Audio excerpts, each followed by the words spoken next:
the Jets continue their head coach and general manager search by requesting to interview over a dozen people. None of them included Connor Hughes right after the season ended. So, JJ, do you like the Jets' approach to hiring these positions? I mean, interviewing as many people as possible, except Connor?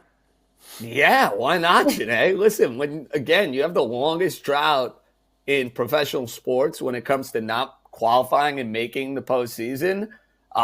They have had plenty of time to go through a list of names. So, yeah, bring them in. It's meetings. It's, getting to hear intel on what goes on with successful operations throughout the sport.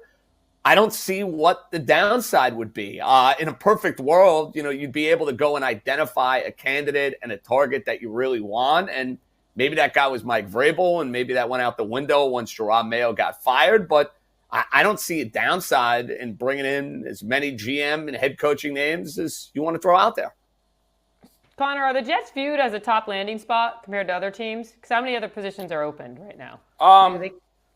That's a tough one. I don't think they're the top landing spot. The best available position for anybody right now is the Patriots. I mean, you're talking about a player that is viewed and considered a budding franchise quarterback in Drake May. You're going to have another top 5 selection that you can either use or trade back to recoup additional assets. You have a owner that is known to be pretty patient, although he did pull the plug on Gerard Mayo after 1 year. By the way, that's because he thinks he's getting Mike Vrabel. And then you've got over $120 million in salary cap space. So that's the best position. I think the Saints, with their ownership, is going to be viewed very, very highly. The Bears' vacancy is going to be pretty high just because of the fact that they've got Caleb Williams, a lot of young talent. And if you view Caleb Williams as what many viewed him coming out last year, you're going to die to go work with them. And then the Jacksonville Jaguars is another opening where, again, an owner that's willing to spend, and you've got Trevor Lawrence. But the Jets are not an undesirable position. There's just some things that they're going to have to figure out. I mean, there's a lot of talented pieces on this roster already. That's a feather in the Jets' cap. Not too often you can get a top 10 running back in Breece Hall and Garrett Wilson, an offensive line that is 4/5 stabilized, and the only weakness being right tackle, which should be a pretty easy fix in free agency or the draft. And a defense that, while they're going to be losing some people like DJ Reed, with the right coach on the sideline, can be a top 5 unit, because that's what the Jets were before Robert Saleh was fired. The problem with the Jets is you don't have your answer at quarterback. You don't necessarily have a means this year to get that answer at quarterback for the long term. And there are a lot of concerns with the salary cap situation. They've got $28 million right now. They can increase that to, I think it's $60 million with the releases of Allen Lazard and Devontae Adams. But then once they cut Aaron Rodgers, they're going to go back down to like $35-ish million in salary cap space, which ranks 20th, 15th, 20th most in the NFL. So it's not the most desirable position, but it's not one that people are going to be like, oh my God, no, stay away. All right, topic 6, our last one of the year. Before we wrap the season of the Jets' final drive, we want to get your way too early 2025 Jets season predictions. But we're going to keep it real quick, all right? First up, we'll start with you, JJ. Who will be the Jets' hire as head coach and GM? GM, I have a hard time throwing a name out there because, look, you're going to have a tougher time getting a guy as qualified as Joe Douglas. I mean, Joe Douglas, from a resume standpoint, it couldn't have been any better.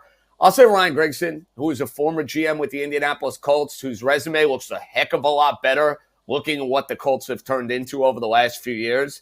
And I'll say Brian Flores is going to be the head coach. He's got New York ties. He has head coaching experience, did a brilliant job with the Minnesota defense. And I think, Jeane, he can learn from the mistakes he made with the Miami Dolphins. I think for this climate here in New York, the Jets need a leader of men. Brian Flores is that.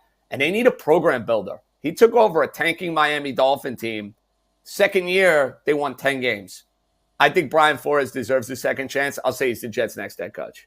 Ooh, Connor. I actually like JJ's. Like I would sign up for that, but for the I love Grigson. I don't think he's getting enough credit, and he's hated too much. I think Grigson would be an incredible hire for the Jets, and I think Flores would be an incredible hire for the Jets. I'll go opposite, though, obviously, for not being the exact same. They're going to interview this guy from the Eagles at Alec Halaby. I didn't know that much about him. Somebody reached out to me when I was talking about potential GM candidates, and they said that this guy is a budding star. A lot of the master mindful, if that's even a word, things that Howie Roseman does in Philadelphia, he's the guy that's behind them. He's the guy that thinks of them. He's the one that takes him to Howie and says, hey, maybe we should try this. He's been brought up And one of the most successful organizations we've seen over the last 10 to 15 years, a team in the Eagles that just year after year after year is some variation of good. I think he would be an incredible, incredible hire for the Jets. A little outside the box. I know they want experience. I know they don't want first time. But he is somebody that I think, based off of what I've heard, and I don't know him personally, but just from what people have told me, I think he'd be a pretty good outside the box if the Jets decide to go with a first-timer. Coach, Aaron Glenn. He knows, again, first-time Jets want experience, but he knows how the New York market works. I was insanely impressed with the defensive job he's done with the Lions, despite the fact they've lost basically every starter they had before the season. Masterful game plan against the Vikings to clinch home field advantage. Comes from a winner, knows New York, knows the Jets, want to build the Jets into the winner. If he doesn't go to the Saints, I think he'd be a great hire for New York.